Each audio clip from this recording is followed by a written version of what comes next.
দিনাজপুরের এক ব্যতিক্রমী কাপড়ের মার্কেট, যেখানে বেশিরভাগ ক্রেতাই নারী। সপ্তাহে একদিন এই বউবাজার খোলা থাকলেও ঈদকে সামনে রেখে ভিড় বেড়েছে ক্রেতাদের। দামে সাশ্রয় ও সব ধরনের কাপড় পাওয়া যায় বলে দূর দূরান্ত থেকে এখানে আসেন নারীরা।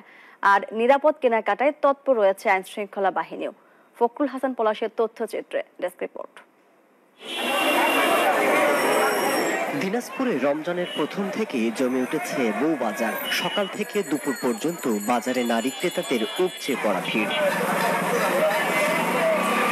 শহরের বাসুনিয়া পট্টির ফুটপাতে শুধু নারী ক্রেতারা আসে বলেই এই বাজারের নাম রাখা হয়েছে বউবাজার। তৈরি কাপড় সহ বিভিন্ন রকমের থান কাপড় সাশ্রয়ী মূল্যে বিক্রি হয় বলে জেলার বিভিন্ন প্রান্ত থেকে নারী ক্রেতারা ছুটে আসেন বাজারে।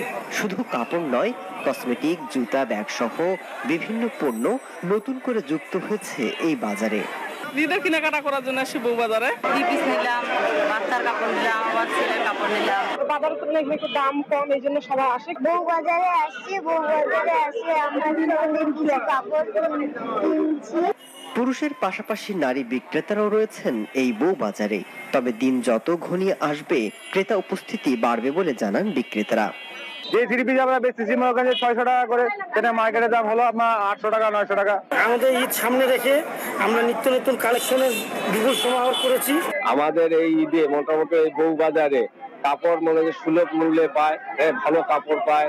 এদিকে বউবাজারে যাতে কোনো ধরনের বিশৃঙ্খলা না ঘটে সেজন্য আইন শৃঙ্খলা বাহিনী সবসময় সজাগ রয়েছেন। পাশাপাশি ক্রেতারা যাতে নির্ভয়ে কেনাকাটা করতে পারে সেজন্য ট্রাফিক ব্যবস্থা জোরদার করা হয়েছে বলে জানালেন এই পুলিশ কর্মকর্তা।